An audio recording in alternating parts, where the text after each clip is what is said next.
Check this out news. We connect the streets. Salute, my brother. Welcome, welcome, welcome. So to everybody that's tuned in and watching, I want to welcome you to Urban World.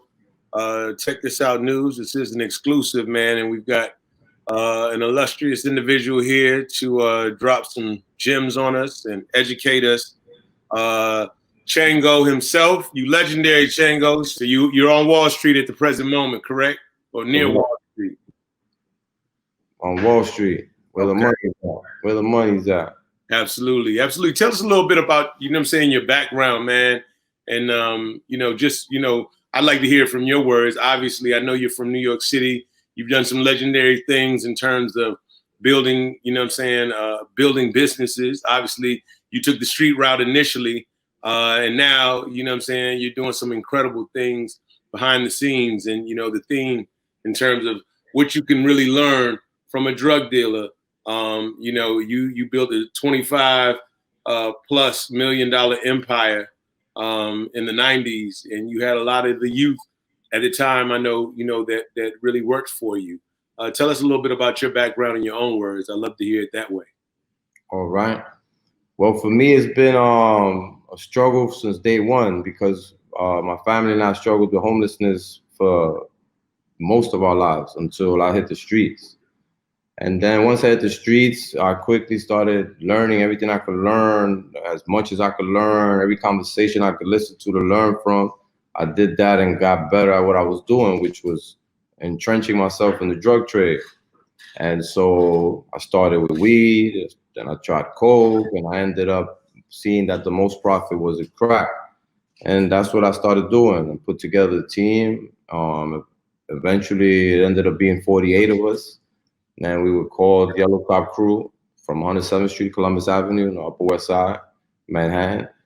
And we controlled 12 city blocks, all sales of crack cocaine. And sometimes we used to charge for the spot that somebody else is standing on to sell what they're selling as independent sellers. It was sort of like being a signed rapper if you're a successful crack dealer. And an unsigned rapper was an unsuccessful crack dealer at the time, you know? Yeah, absolutely. So you certainly have, met your share of challenges. And I want to dive right into it, but I always like to get the context because you started off very meagerly, so to speak. You're from Puerto Rico originally? Yes. Okay. Can you speak about that a little bit, man? Because clearly going from Puerto Rico and coming to New York City and grinding it out, did it feel like an immigrant experience? Although Puerto Rico is a part of the United States, what was that experience for you like at that time? I can't say that I identified with it being an immigrant experience, but I definitely felt displaced and disenfranchised always because we never could get a break. But it wasn't just us. Everybody that I saw that was my color, size, or shape was also kind of like in the same position. Some were doing a little better than others, depending on what their moms or their dads were doing. Sure. But it's a cycle that gets passed on. In every neighborhood, that's that kind of a neighborhood, so it don't matter. Somebody's going to be affected with it in the household. For us in Puerto Rico, we left at an early age because I needed a life-saving surgery performed on me. And so I was only 3 months old when we left Puerto Rico. Oh, wow. My experiences probably at most revolved around mosquitoes on top of me as an infant, But I don't remember nothing. And then the next time that we returned to Puerto Rico was when we actually ran out of places to stay, shelters and other people's homes during the time that we were homeless. And, there's an old saying in the Latin world where it's after 3 days, everybody stinks, meaning you could have a guest over, but after 3 days, you probably start getting in your way, start maybe farting too much, I don't know. And nobody wants company after 3 days. So that's a hard cycle to be on with your mom, and you see her stressed or suffer, and your brother, your sister, it's a lot, So we went through doing that from place to place until we ran out of friends or family, whatever. And then we had to just go where we had never thought we were going to go, which was back to Puerto Rico. So, but out there, I got to grind it quick. I was selling coconuts, I was selling oranges, I was selling sugar cane. I was doing it all, landscaping. I was a teenager, but I was trying to get out of Puerto Rico because immediately I saw that there was no good living around where I was at as far as money. We lived in the countryside. So I started selling everything that I could. If it wasn't bolted to the ground, I'm selling it. Coconuts, oranges, fruits, vegetables, everything. I used to go scuba diving, come back with a net bag full of lobsters, crabs, fish, and sell half of that on the road, walking back to the crib. And then the other half I would give it to my mom for us. And to me, I was doing good right there with that. Yeah. But I ended because my mother saw that we were struggling with trying to get used to that different lifestyle out there with school and different things. So secretly, she got her sister, my aunt Angela, to send her 3 tickets between her and her husband. When we got back from school one day, I saw my mom's opening up a FedEx, and I was like, "Why do we have a FedEx? That's like for the rich people, man. We don't get that kind of mail around here, you know." And then she opened it, and 3 TWA tickets fell out. I'm taking you back, brother. TWA, indeed. Yeah, yeah. So once I saw them tickets, I knew we out of here, and we left shortly after that, maybe 2 weeks after. So, but the excitement ended abruptly because now we get to Columbus Avenue in a cab to where we're going to be staying at, and everything is dark. And I see all these people in the neighborhood I don't remember seeing as a young kid, and it was just dominated. It had a Dominican dominated presence, and all of these people were selling crack. I didn't know what it was that day, but I quickly learned because we ended up staying right in front of Columbus on 105th Street, and the room that we were staying in faced the front of the building. So I would do hours there watching, see who's doing what, and trying to figure out what's going on until I did. I saw how people stashed. I saw how people who was coming, memorized faces, whatever I could do, All knowledge is power, no matter what it is. And so from there, I quickly found out that we had to leave. So the friend that was allowing us to stay there had different plans with my mom's, and since she ain't go for it, well, now we had to go. So we had to pack up a little bit of stuff that we had. This is like 2 weeks later, and go to the nearest SRO, which is a single rental occupancy building. At the time, that was 312 West 109th Street, and every floor in that building had maybe 20, 30 different single rooms, and the occupants share the bathrooms and the hallways. But every floor had maybe 5 drug spots in it, literally. And there was shootouts, and the elevator was soaked in urine every day. Man, the dope fiends would shoot up in the bathroom all night, and my mother would have to clean that every morning so we could get into the shower. It was a hassle, It was nothing was regular, nothing was happening that was normal. But that's where we could afford to live at the time, all of us in there. But at the same time, during that time, I met up with a kid that I used to see. I used to sneak into that building. I didn't want nobody to know that I lived there because everybody knew that building, you either hoeing or doing something else. You know what I'm saying? And so I used to sneak in the building, and on my secret missions to get back in the building, I used to always run into a neighborhood kid, and that was Tito. And before you know it, him and I started talking, and we had that one thing in common: we needed money, and that's that. So we said we're gonna step out here and see where we could get it, and that's when the attempt to make money selling marijuana started, and then that escalated until it became a crack business that we started. We started that crack business with $90, And when your hustle is strong, you could start with zero. Don King put together 30 Manila for nothing, meaning he didn't have nothing. He said he's quoted, but he was able to put that together. If you got business in you, it's gonna ooze out of you.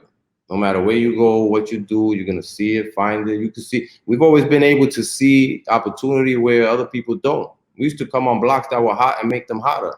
So I could see opportunity. That's been a blessing, I think, that I received the day I was born. Yeah, absolutely. I love what you said about, I guess whether on land or in sea, You know what I mean? You know, grabbing the lobsters, the shrimp, catching everything, and being able to sell it. Sugar cane. So certainly, it just falls in line with the theme of what you can learn from a drug dealer. So I know as you got into the U.S. or into the mainland, and began to really set up shop in New York City, things kind of evolved for you. Let me ask you this: how do you feel about police brutality, and how has it changed since you were in the drug game? When you look at what's happening in 2020, or has it changed? All right, so we on Unfiltered Reality, so I'm gonna tell it to you like it was because I was there. So the police respected the streets a lot more back then because they knew that there was heavy artillery in the streets. And the only thing that stops people from firing back is respect, which is what's lacking now, because when you got a group of people thinking that the other group of people is inferior, there's never going to be peace or any kind of progress, right? And that thinking and that stinking thinking is passed on and almost used as a promotional tool within the police academy. It seems nowadays, but back then, we have multiple YTC members. Most notable Damon, who has fought the police right on the corner, whipped their ass, and after that, they didn't do what they wasn't supposed to do when they did it because they knew that's going to cost you a fight. So that's my crudest example that to try to illustrate to you that back then there was a level of respect. There was less violence on police because it was needed. And if a cop, sometimes the damn anti-crime would come and tell you, listen, I'm assigned to this block. I'm going to leave at 8 o'clock and I'm not going to cause no problems. And that's what they would do, And apart from that, now me personally, I didn't really experience any police brutality because I was, I didn't come in contact with the cops, That really wasn't I absolutely never worried about having a problem with a blue and white because I knew what I'm doing is a higher pay grade than what that guy's getting to be running around for me. And I didn't worry about day-to-day narcs because, either.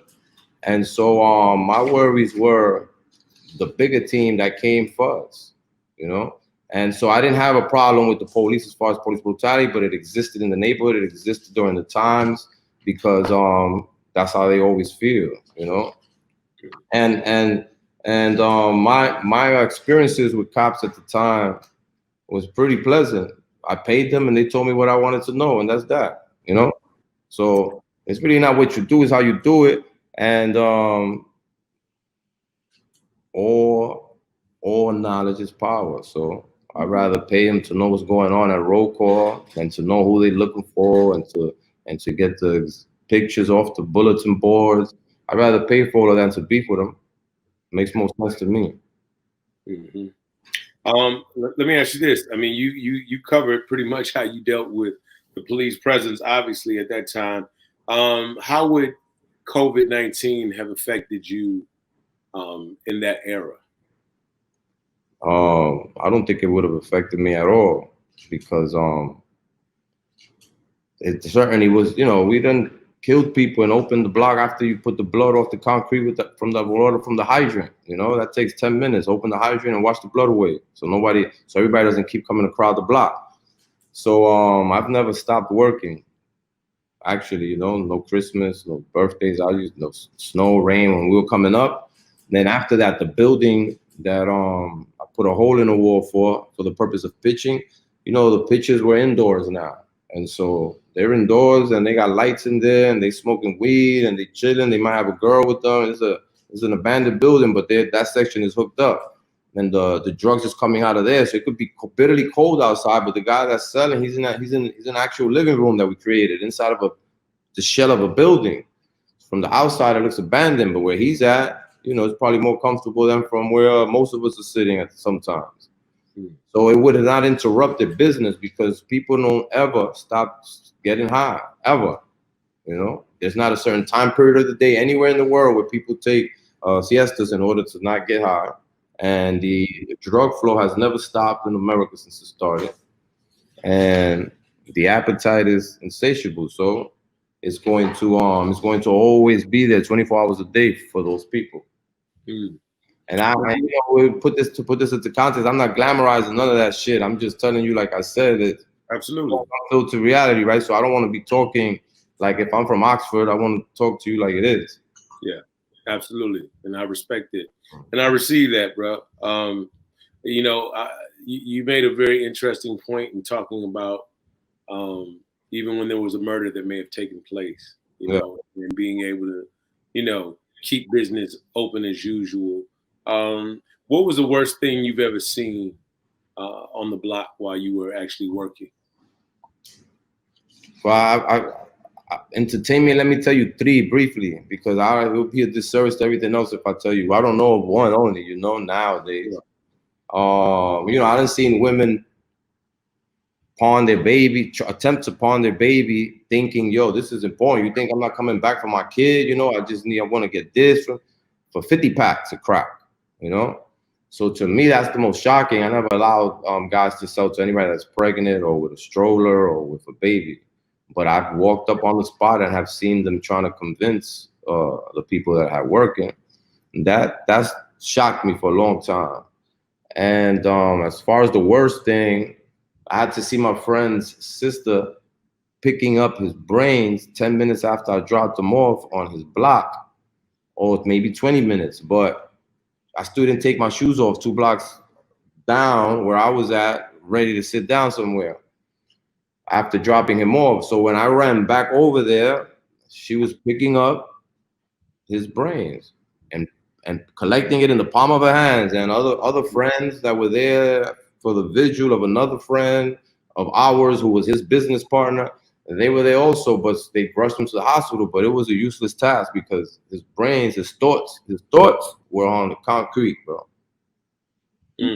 So for me, that was you know, I had a strong bond with the kid, and I just dropped him off. So you know, I had a current experience, a current conversation that was ongoing with him. I just dropped him off here, and boom, he's gone. The shock of that wasn't really the thing for me, because that has happened to me quite a few times, you know, with Goho, with Maketumba, with Trimbiling, different people, you know, with Trimbiling, and the day Trimbiling died, we went to the movie theater an hour before, and now, you know, he's dead, you know. So I've experienced that quite a few times with other people besides the ones I've already mentioned. And so, you know, I don't even go to funerals. I just look at it like, all right, somebody else is dead. It's maybe I'm desensitized, but I guess that's, you know, occupational hazard, man. Yeah. How did you, for your own sanity, reconcile just any of that? I mean, whether it's fear, paranoia, post-traumatic stress. I got all that legally. I got all that on documents. But you know, there's a price to pay when you're in a war. It could be for the U.S. Marines, it could be for the Army, it could be for the Navy, or it could just have been for you. You know, because it's all a war, whether you're in the Gulf fighting for oil and being told it's for this, whether you taking down Saddam, but you know, there's more weapons of mass destruction than there always have been right here in New York City than in Iraq. You go all the way in the foxhole to get him, well, you ain't changed nothing over here though, you know? Weapons of chemical destruction were sold here by me and many others for as little as $2 a hit by the thousands. So I'd rather have been in the war for myself. I pass veterans every day on the train, panhandling, you know? So, you know, go figure. I try to look at everything. I don't know how well this is going to keep working for me, by the way. I try to look at everything like from the business perspective or from the loyalty perspective. The loyalty part is because I had quite so many conversations with lawyers and had to depend on them for so long. As far as the business part, I'm just tired of people getting over me with emotions. So now it got to be business. And if it ain't no business, there ain't really too much to talk about. Talk to my son's dog and get more of a conversation. You know what I mean? Understood. How many business deals have you made? You know, I wouldn't know because you know, we sold 15 to 20,000 units a day, right? Man, we had a 5-year run. Now I didn't start off with that amount from the beginning, but even if we calculate 1,000 vials a day that's 365,000 vials a year. So and those are not the only kind of businesses that I've done. You know, I've sold property that didn't belong to me. I just knew it was for sale, and I knew a person that was looking for that kind of a building, and then I just put both of them together and charged them $20,000. This is after I came home from prison, and I just chalked it up to charging for a finder's fee. So I've always found a way. And that's my. You ever read The Alchemist? Yeah. That's one of my favorite books. But I saw me in that. I read that book quick, seeing me in character. You know. So Yeah. as long as you have business on your mind, you're gonna always do business. But a lot of people want to do business, but they never try. A lot of people talk about business, but they're not doing no business. You know, there's more doers than there are. There's less doers, but the doers that are walking this earth are making a big difference. You know. Did you read the book while you were in prison or before? I read that in prison. But you know, reading, you know how you hear maybe you know, who knows from what age about how important reading is. It's fundamental, blah blah blah blah blah. And you know, sometimes you gotta listen to that shit depending on how old you are, and other times you like, fuck that, I ain't reading, and that's that, or you start reading whatever you want. I started reading because excuse me. I started reading obviously in prison. In the street, all I read was stuff from school. And then as a drug dealer, I used to read the newspaper every morning religiously. But in prison is when I started to read. You know, I've been to the Congo with Che Guevara. I've been around with Fidel. I've been with Asada. I've been in Cuba. I've been around with different people in different places. You know what I'm saying? Vicariously. And I've escaped. I've been on prison escapes with Papillon. You know what I'm saying? I done been with Donald Goins up and down blocks everywhere. Read all kind of shit on different things.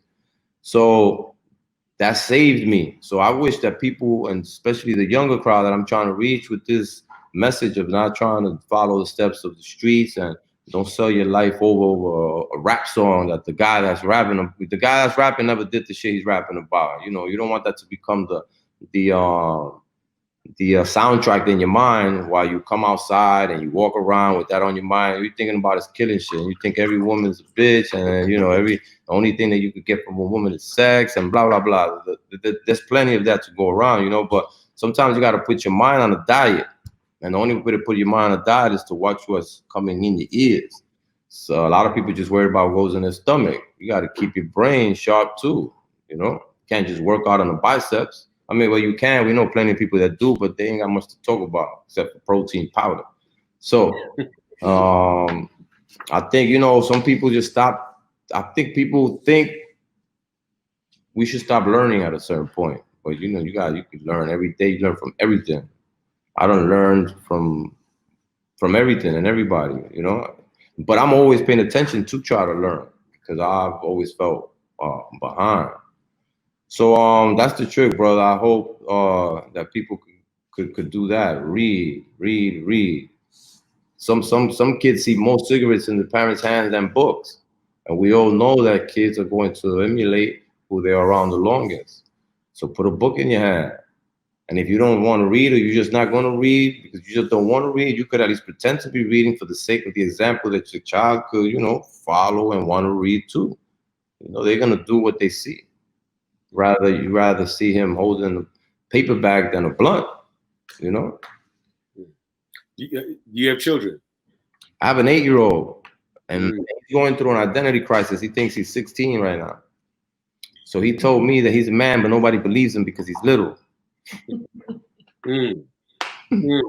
What's that like for you in terms of, you know, especially, so that's your only child, right? And boss, yeah. Yeah, and your boss. So what's it like trying to groom your child in this era, and then with your own personal life experience?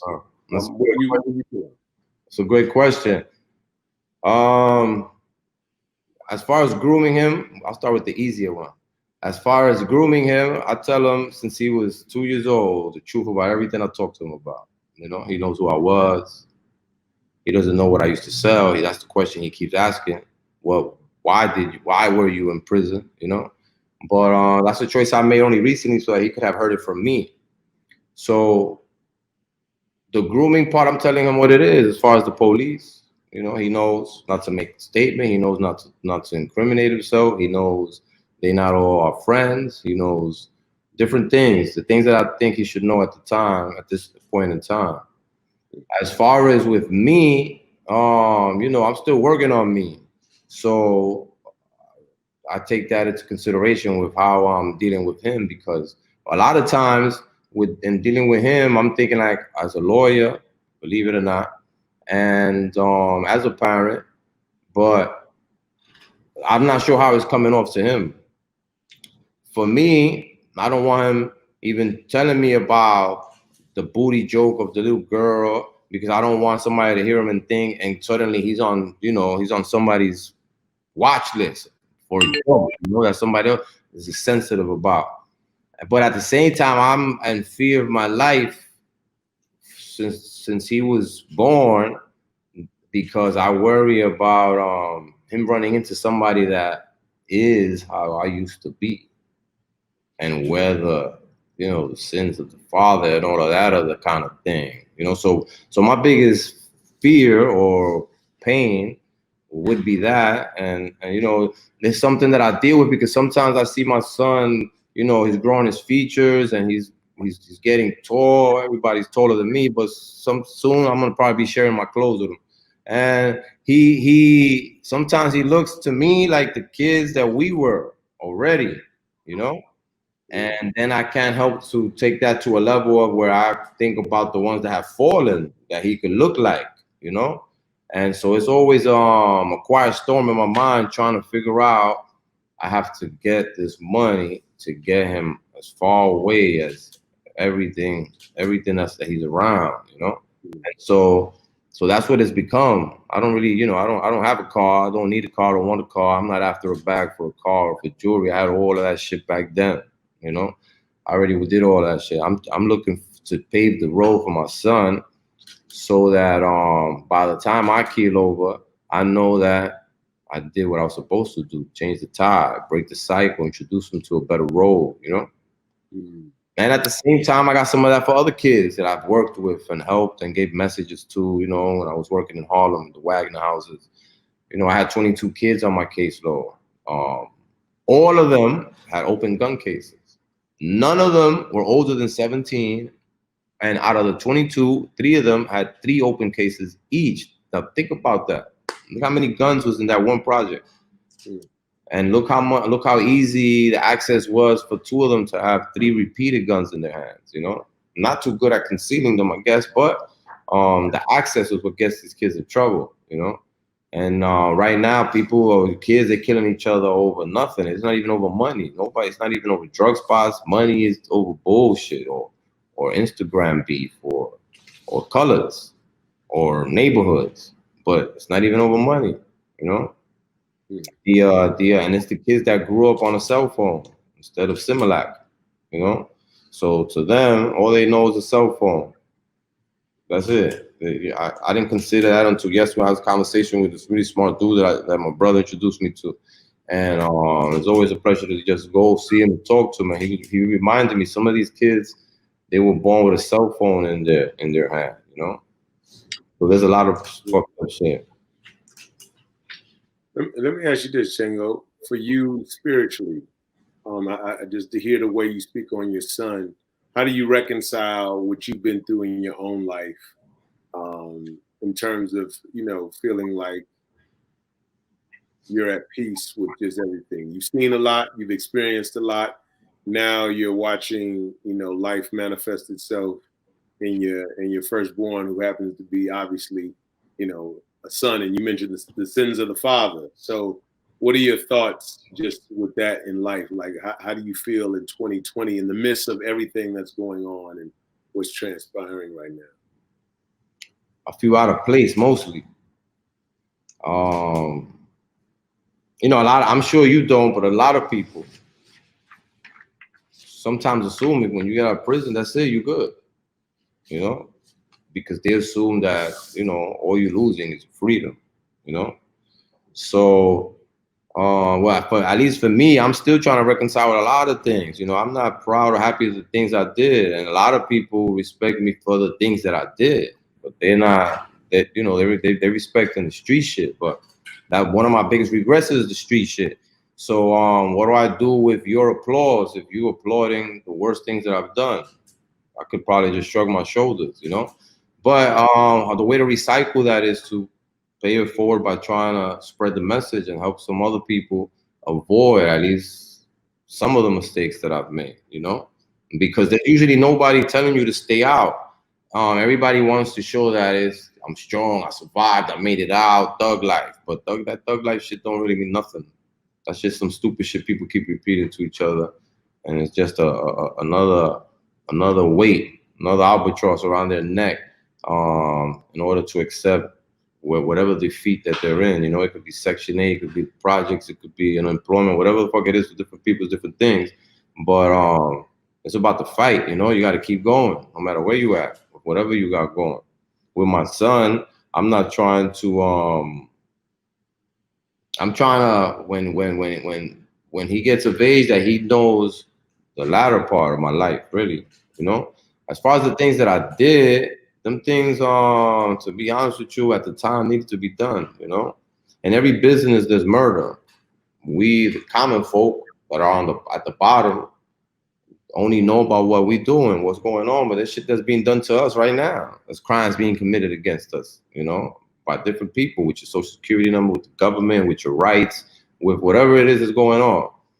So I think everybody's criminal. Everybody cheats on the taxes if they can. You know, some people don't bring out the pooper scooper with their dog at night. Whatever it is, different things for different people. But in order to have a successful business, you have to be ruthless. And on the streets, the way to be ruthless is to not accept anything that you deem is going to probably jeopardize your business. I wasn't selling drugs for sneakers and denim. I was selling drugs to buy a future, and not just for me. Obviously, you know, the person that enjoyed the money the least was me, in my opinion. So reconciling, I don't know if that's ever even gonna come, my brother. And sometimes, for the most part, I've given up on peace, and I'm just trying to make it to get that road that I gotta pave, well, no matter what it takes. Because at the end of the day, whether you live 20 years or 100 years, you just have to. If you have a child, you got to do whatever it takes, you know. And that's my number one goal right there. Everything else that I like to do and want to do and where I want to go comes after I could at least start securing that. Okay. Appreciate the insight, indeed, Chango. I want to bring Mike Johns to the table because we have a lot of questions coming in, and I definitely want to be able to address the business that you spoke on. So, Mike.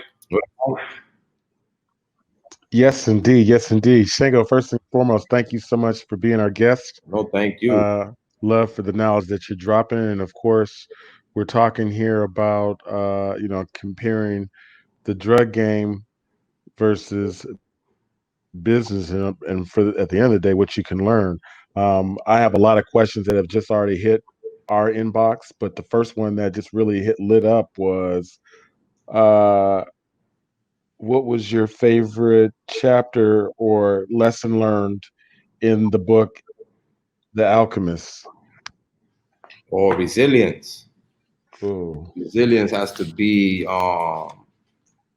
ironclad. What can be learned? Okay, so they also said it, and what can be learned. So resilience. That's right, and never stop. You know, you don't. Sometimes we're looking for validation from other people to believe in the things that we're pushing, but you just have to believe in what you're pushing. And as long as you believe in what you're pushing, Right. you're going to be able to show everybody else that they need to be pumping what you're pushing. Real talk. Now, I'm not sure. I think Osei might have asked this, but were you introduced to the book in prison, or Yes. are you? Yeah. So had it not been for prison, do you think you would have known that book? Hell no.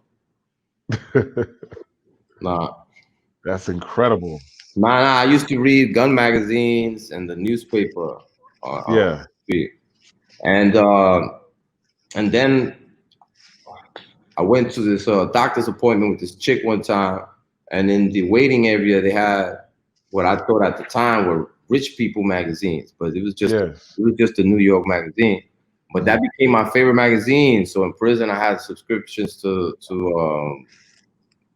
I had subscribed to maybe 10 magazines, but the one that I was stressed about if it didn't land on my bars was the New York magazine.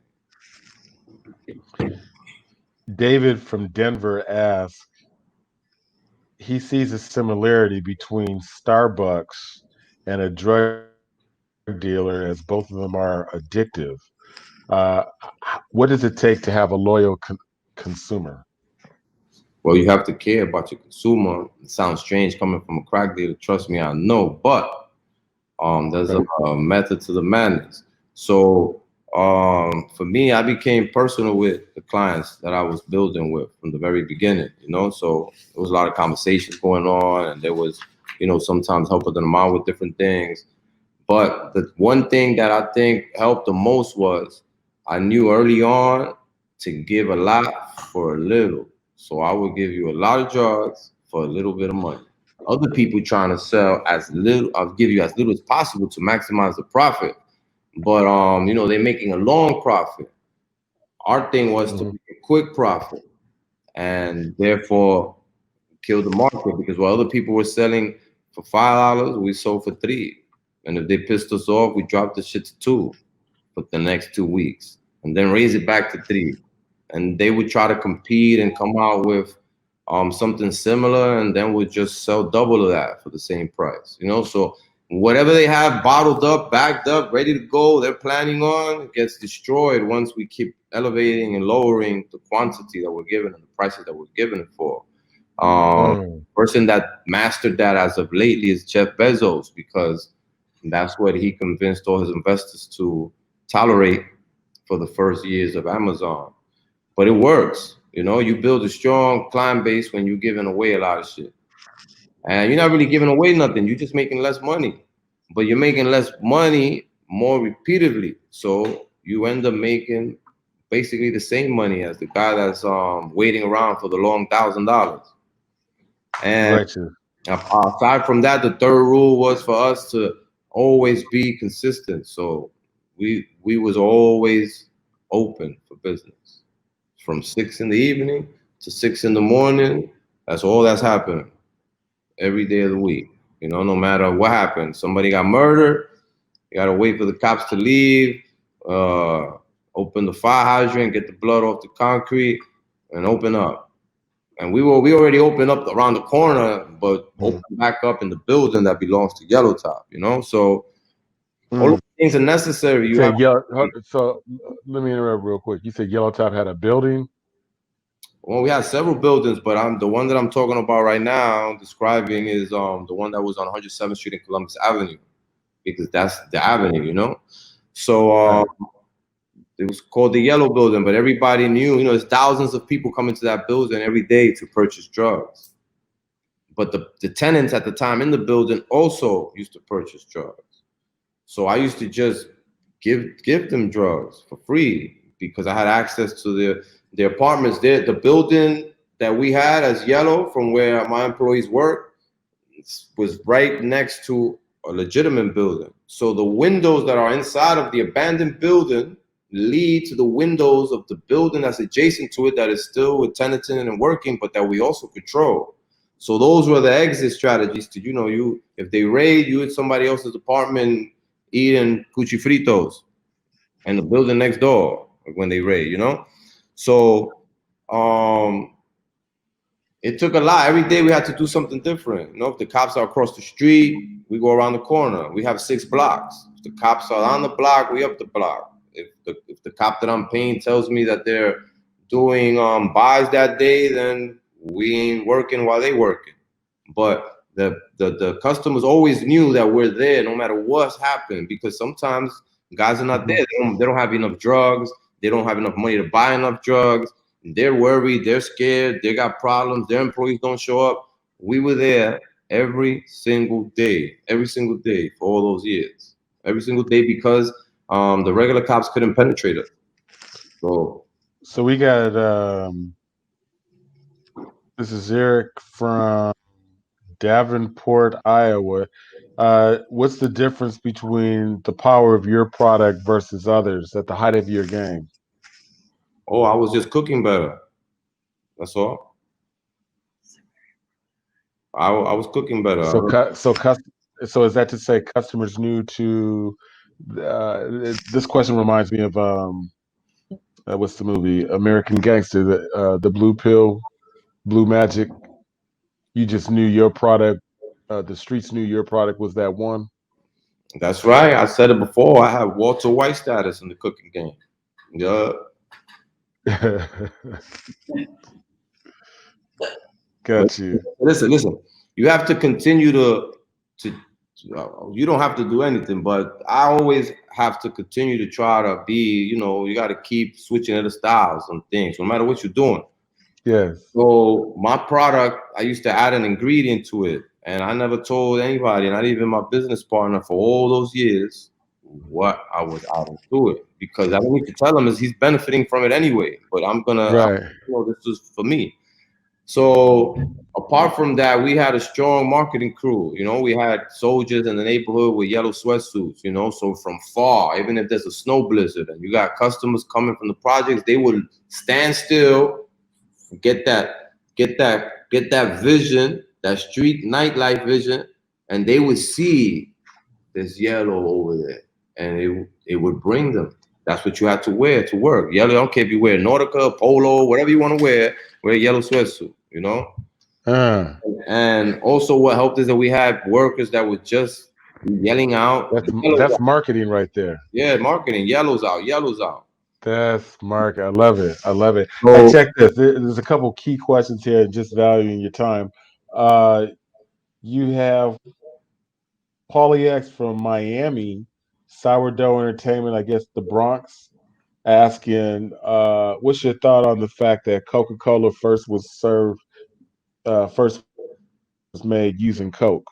Yeah, that ain't the only thing. Pharmacies were full of cocaine products. They were sold mainly to women and mainly to housewives who were bored at home, deciding that they needed a little spit. But what I think about that. I think that there's two laws. There's their laws, and then there's the laws that we gotta go by. Because we don't gotta talk about Coca-Cola only. We can talk about OxyContin. They make something like $380 million on their patent a month. If you're not eligible to be called a cartel after you're making that much money and the opposite side of your business, that many people dying, then what is a cartel? What the fuck is the difference between that cartel and the Medellin or Escobar's cartel? There's victims and there's drugs and there's somebody that's pushing them. And there's evidence that they knew the dangers that were involved with it. And there's plenty of lawsuits that they've paid in hundreds of millions. So sounds like a cop-out to me. And the difference is that there's two laws. There's the shit that we could do and the shit that they could do. And they is the people that are in power. And those that are, joined at the hip with them and the cronyism that exists all favors each other. But you gotta be a few shades lighter than me to be in that circle. We're gonna get a couple more questions in. How could an iPhone of today or a Samsung of today help you back in the 90s when you was doing your thing? Man, I would have paid $10,000 for an iPhone back then. Knowing what I know now with an iPhone then, I would have been like if I was on the set of Star Trek or something, bro. But it would have helped with linking all the clients together, Ooh. It would have helped with you know how it would have helped me most? I would have had a invisible clientele during a war. I don't know if you could get that or not, but if I had 15,000 people calling me a day back then for what I was offering them on the block, there would have been no flow on the block. The money would have still been flowing to the block, but there would have been no traffic. So the spots would have received less attention from law enforcement. Wow, Shango, and this is the perfect segue. If with your experience and what you know, this question is brought to light. If you could make a mobile app for the dope game, what would it be? I ain't telling you that shit. I'm not gonna give away intellectual property secrets for free, partner. If somebody want to have DM you on that to build an app, Tell them to send a contract for consulting them and giving them my professional opinion with all my credentials, and then we could talk about it. okay, we'll follow up with that one offline on the DM with that. That's coming in. That was coming out of San Jose. I got the idea in the works right now for the Mango Chango vape. Check that out, Mango vape. We're talking about bud. Right. So when you see those Mango Changos around and people puffing on them, let me know. Holla back. Got it.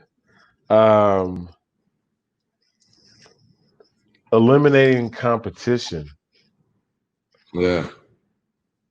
You have this done in the corporate world. In the rap game, you see 50 Cent doing it. We know this. This is a true element within a capitalist world.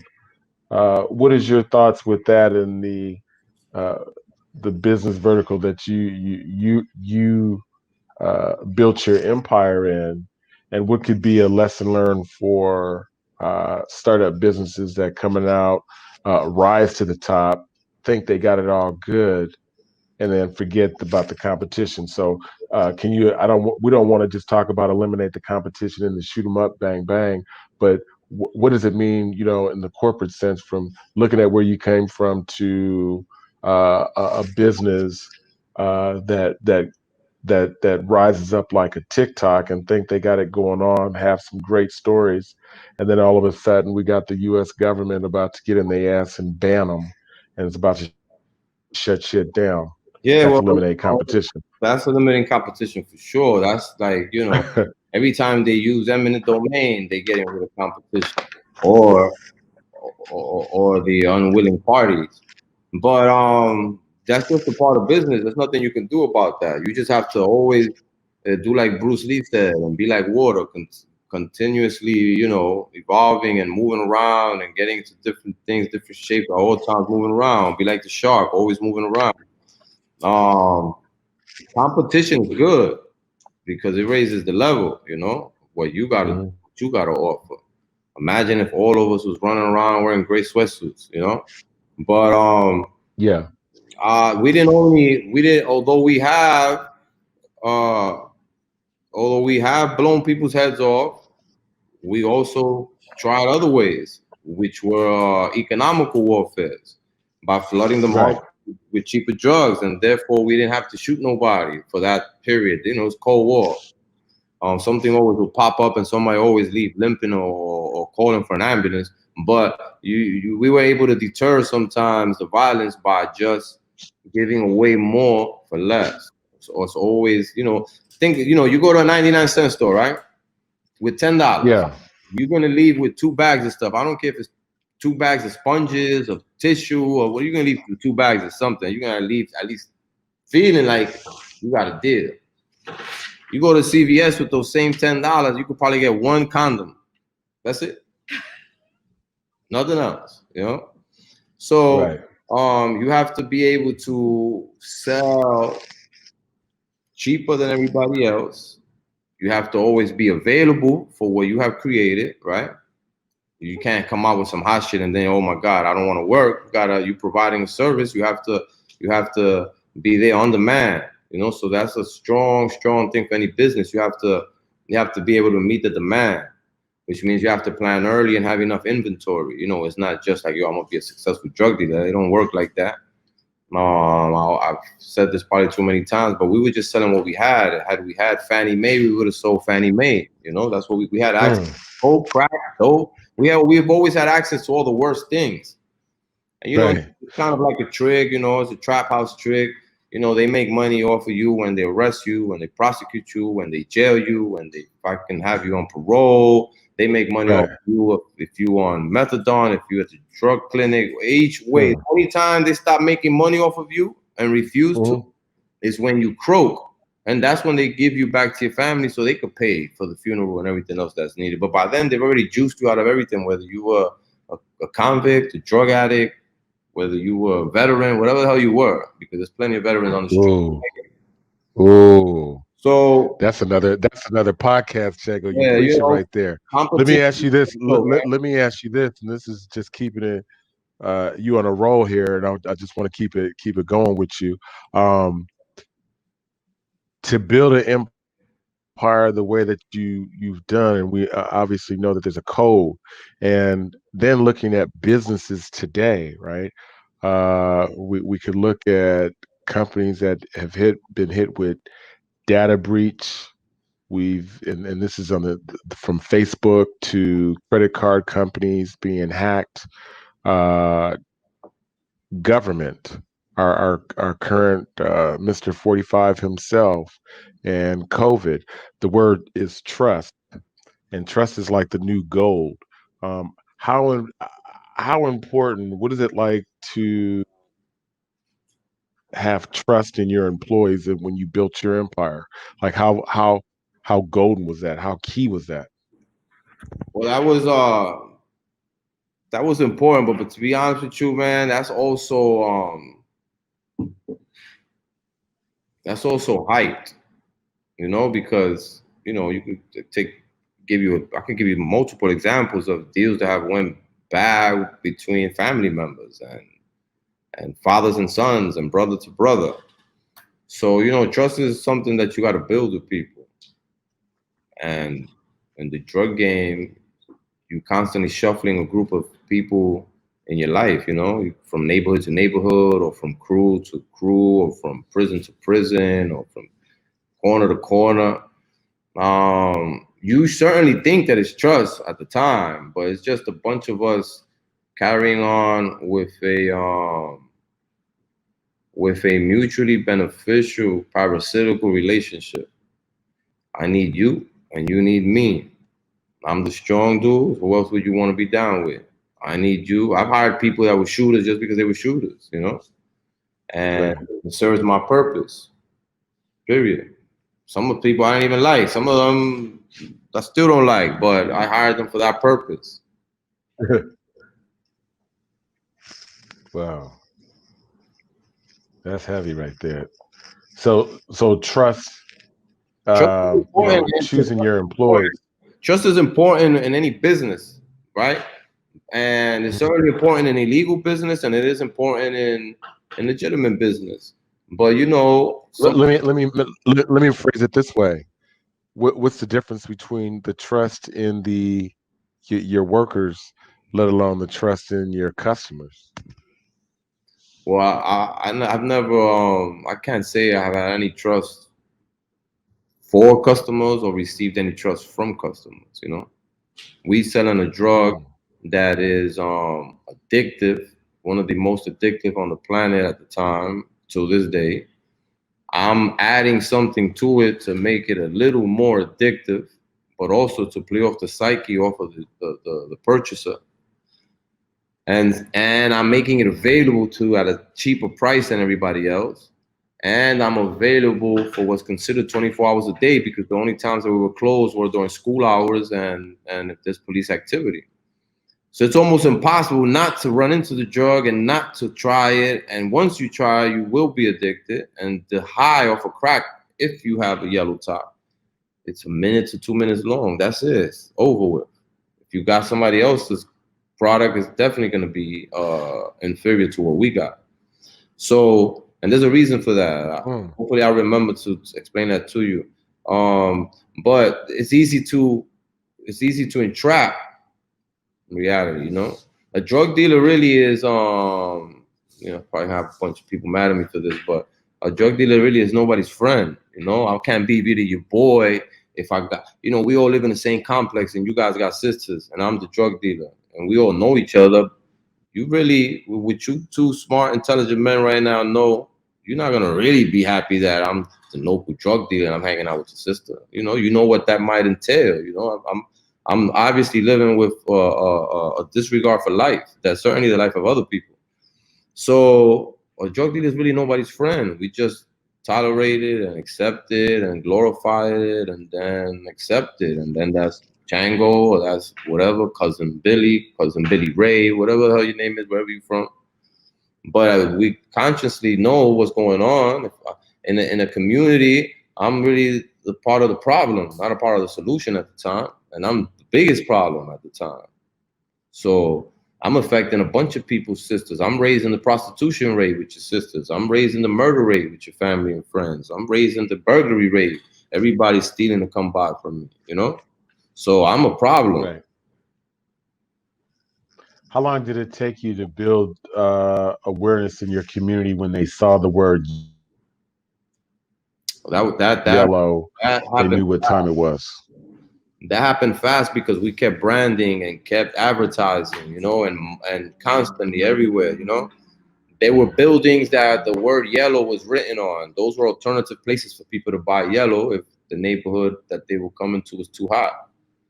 And we were all over the place at all times. And all of us were teenagers. So that brought a whole different light to the game because we were doing grown man shit. And we were just teenagers, but with heavy hearts.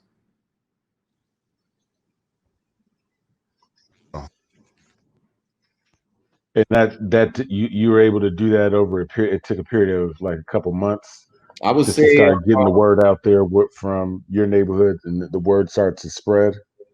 I would say it took 90 days for us to be in a position through the marketing that we initiated from the first day. I would say in 90 days, we already started experiencing that if, you look at the spreadsheet, it's this a steady profit coming in. Mm. So that's 90 days. And by then we were selling a half a key of Coke, every couple of days, half a key of Coke. So I go pick up half a key of Coke with a button down shirt, and I throw the half a key in a slim tablet right in my shirt pocket. And I probably go to school to see what chick I could bag in the meanwhile, and then I make it back to where I gotta go. B says it best: more money, more problems. Is that true? Yeah, that's true. Listen, there's plenty of people that only hate you because you shining more. That's it. It's not no other reason. You never did nothing to them. They don't know you. We haven't spoken. It's actually impossible for me to say I don't like Osei, right? How could I not? What is this not like? I don't know you well. Right. But if you shining and you making a lot of money and you driving and you chilling with the ladies, other people want to hate you for that, man. What you're doing, they know they can never do. You're reminding them of where they never will go. So people now conspire. A little gossip turns into a plot to stick you up. Before you know it, they're kicking your door down. Right. And it all started with what? You were shining and they weren't. And that was real back then. And man, during a war, that's serious because people try to catch freebies, because they know that there's a better chance of them successfully beating that case if it ever came to that. A lot of people wanted this motherfucker dead. It wasn't me, but it'll be the guy who's mad that you had too many cars or too many women or too much gold. It'll be some stupid shit like that. Would you say back then it was shining? Today that word is an influencer? Nah, shining at the time, and I thought until now, when we referenced that word, it was, you're doing good, you shining, you make money, you chilling, you pass just trying to build a position. If you could shine, you made it to some kind of a mountaintop, whatever is relevant to that person, and either you paying your rent and you chilling, or you driving, whatever it is, you're doing better, you shining. Got it. I want to wrap up some questions with this and a true or false with you, and maybe add the word "why" to it. 7 questions. questions, and then we'll wrap up. Turn it back over to Osei. First question I want to know: true or false? Don't take your product for granted. Is True. that true or is that false, and why? That's true because life depends on your product. That's all I could. That's all I got. Should have to say to you. Life Right. depends on your product. So you should be, if you're in the business of moving product, whether that's a CD or a car or a house, you got to offer the best product. Always. You got to have pride in what you're doing. We had pride in what we were doing, but we were doing the wrong thing. But we were, we didn't purchase crack cooked up. We didn't know what was in it, so we didn't want to sell it. So it's a little demented, but you could take pride in anything that you do. I've known murderers that take pride in what they do. You could take pride in anything you do. Right on. Right on. True or false? Word of mouth is the best form of True, marketing. true. I know that from experience because that man that stood with that yellow sweatsuit saying "yellow's out, yellow's out," it was so that people in a 5-block radius are always listening to yellow, yellow, yellow, and it works. Got you. Freemium models can be very lucrative. Who? True or false? Freemium. Start them off for free and then start to upgrade and charge. Sure. We call that free. We call it freemium. So maybe in the dope game, you And might the give a dope is, sample I for won't get one free. free. No, that's why part of our branding was to offer nights where it's a tasting party. The first 1,000 people gonna get something for free. But they kind of come with money too, and we Yes. that, and they know that, but they're gonna first get what they want for free, and we give away 1,000 bottles or 2,000 bottles. Nobody else could do that. That's somebody else's entire overhead. Right. So, Right. so we giving that away, but what I was getting out of it was I got 2,000 people flowing through the blocks.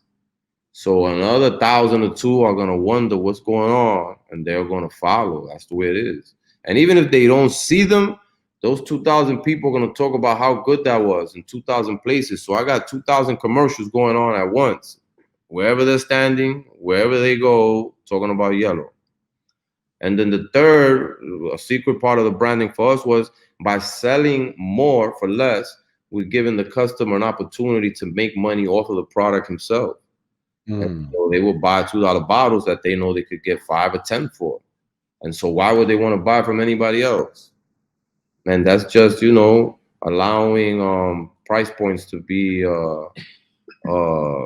generously available to everybody that's involved in the transaction. Nice. I want to hear from you on this. Is it better to be the brains of a company or the face of a company? Well, I'm gonna answer that question based on my own experience, and I got shot at a whole lot for being the brains, right?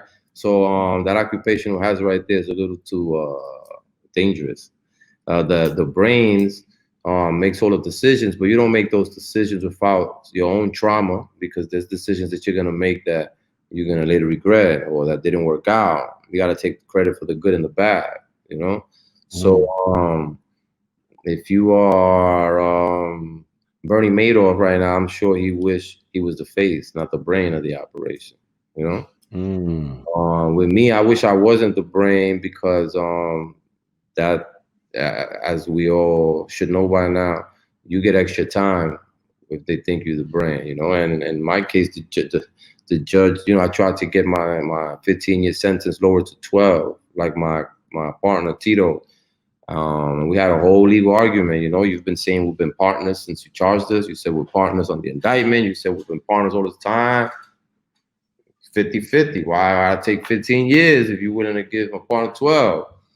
And that's the excuse that they use. They said we think you was a little smarter, and so therefore you can hang out a little longer, motherfucker. True story.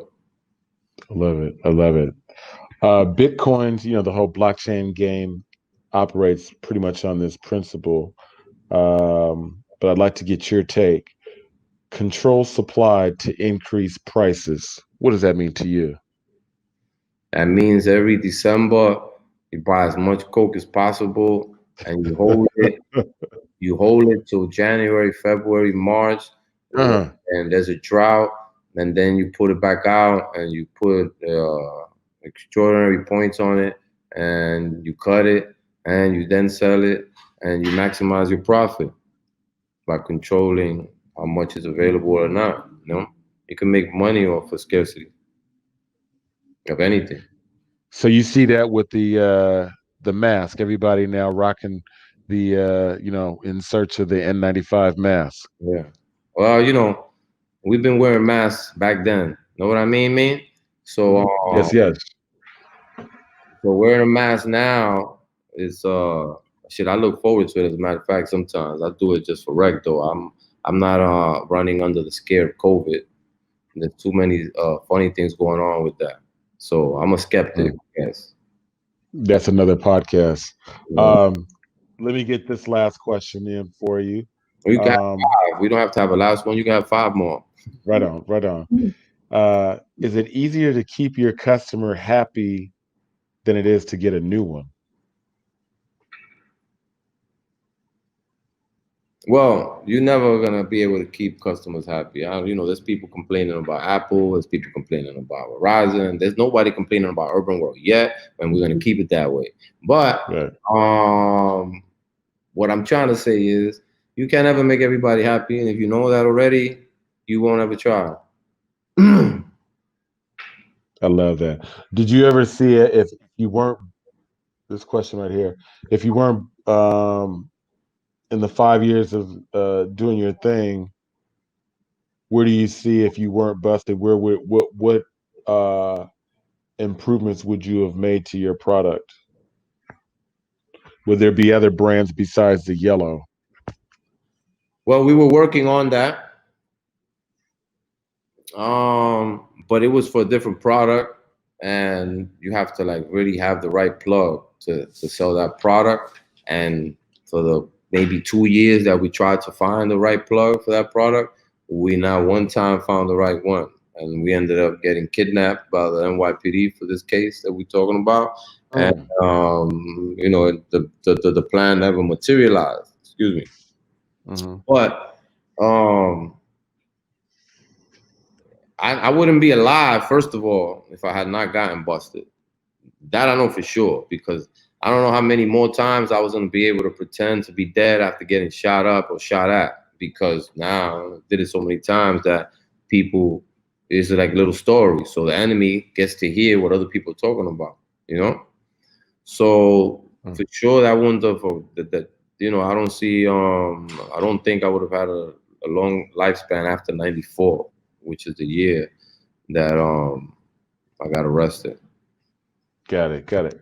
Oh, say I just got 2 last questions. I'm gonna just consolidate here, and then I'm gonna turn it over to you.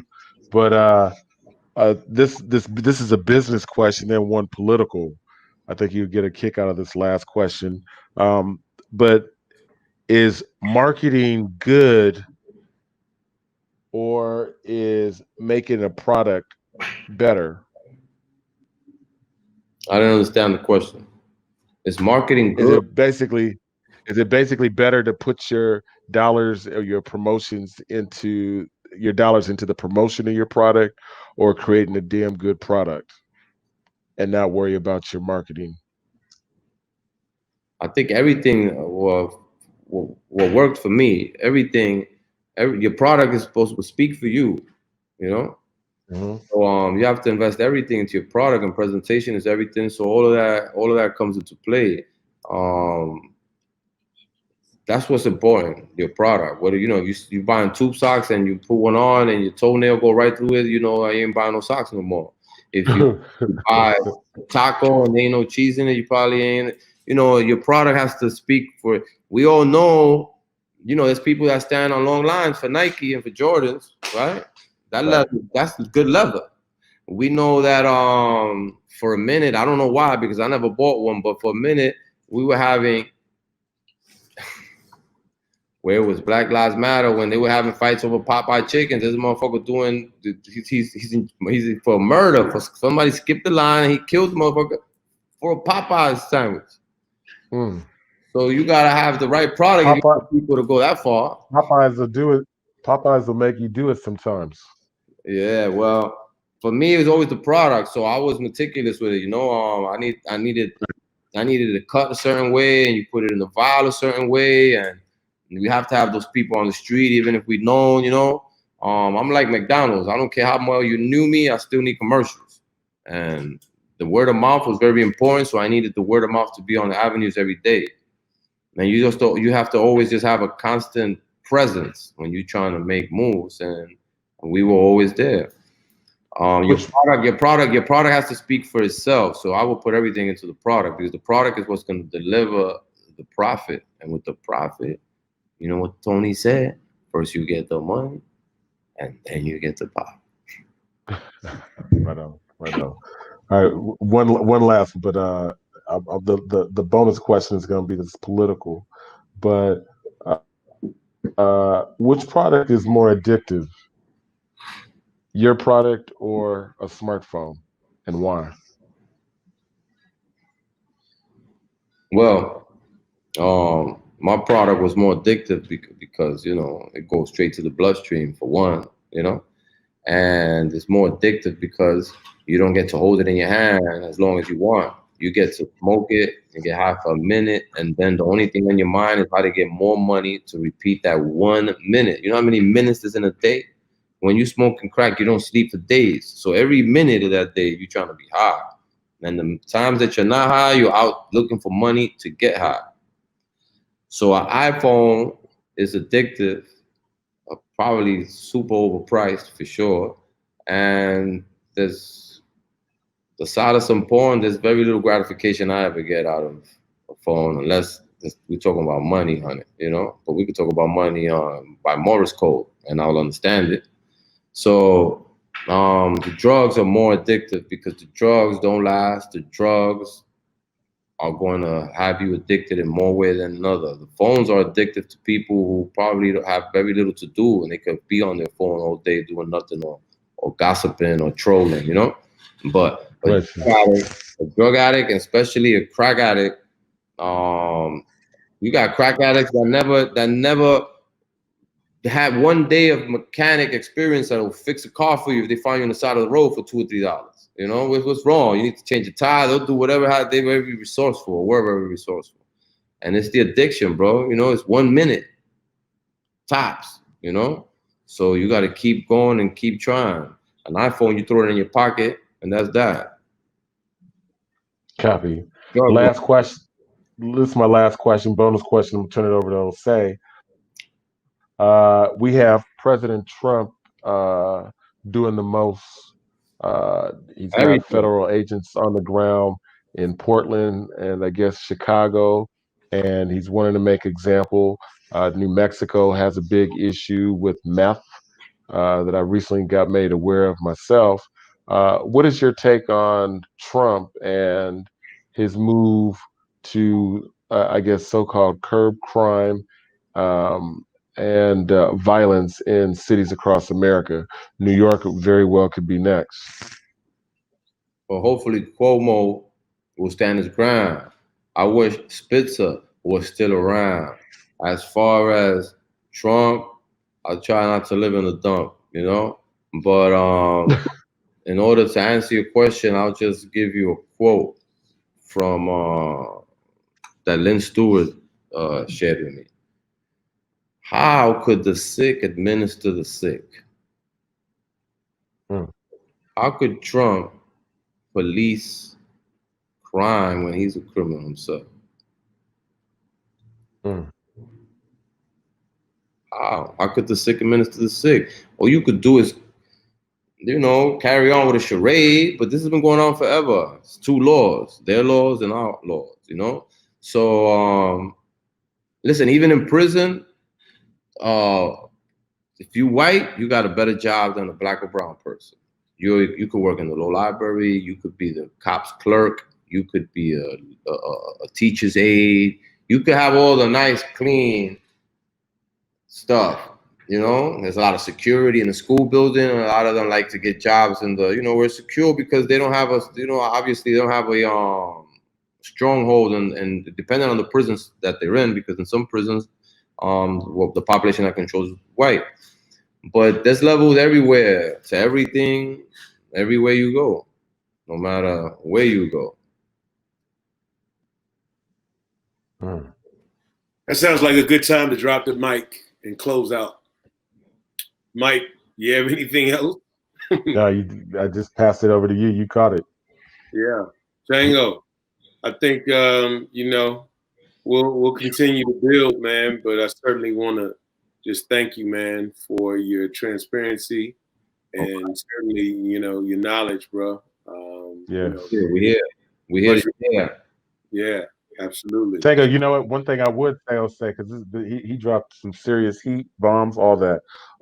You got a podcast that's out, and just hearing how you dropped it, what could the listeners look for now that you just heated it up over here? What could listeners look for with what you got going on in your own podcast, Unfiltered Reality?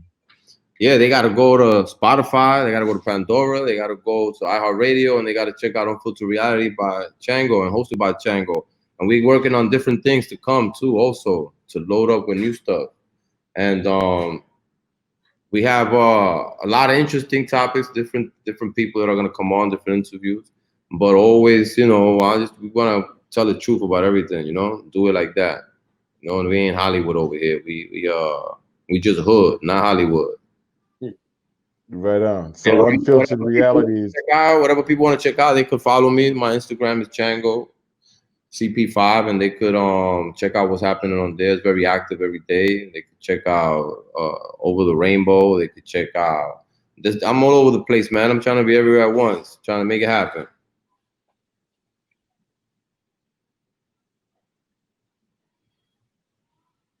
I want to shout out a few people like Sway Mendes and Spiff TV.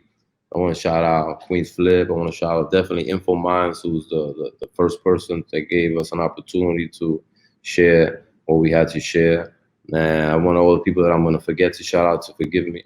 Definitely want to shout out to all the people that are on this side of the table. I don't need to name everybody, but I want to shout out everybody that's in that could hear me. They know if they could hear me, they know that they're with me, So that all of us could do one thing every day to change somebody's life, and it could be as easy as giving somebody 50 cents, bro. They might be short 50 cents for a coffee, you don't need them 50 cents, right? And sometimes you change somebody's life by just saying hello.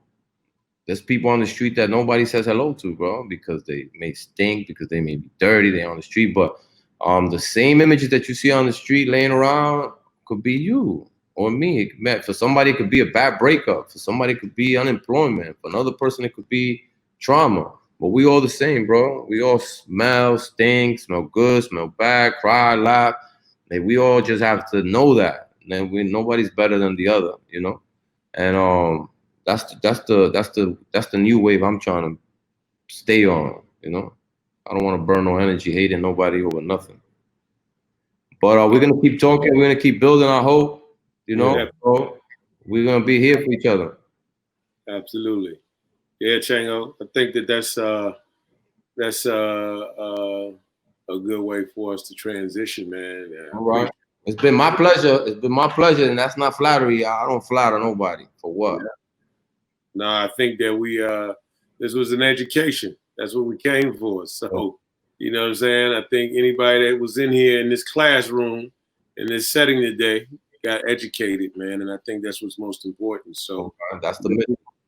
Yes, sir. Yes, sir. Absolutely. Continued blessings to you, Chango. And I know we're going to be talking offline, but definitely appreciate your time as well, man. And safety through everything. I know New York was a little crazy, as is the rest of the world right now at this point, but we're going to see each other on the other side and hopefully in person sooner than later. Well, yeah, for sure. New York right now is like the crack era as far as these streets, bro. I never thought those days would come back, but that's how it's looking right now. But we make it. We've been making it. Yeah. All right, brothers. Peace. Peace, brother. Thank you. Check this out news. We connect the streets.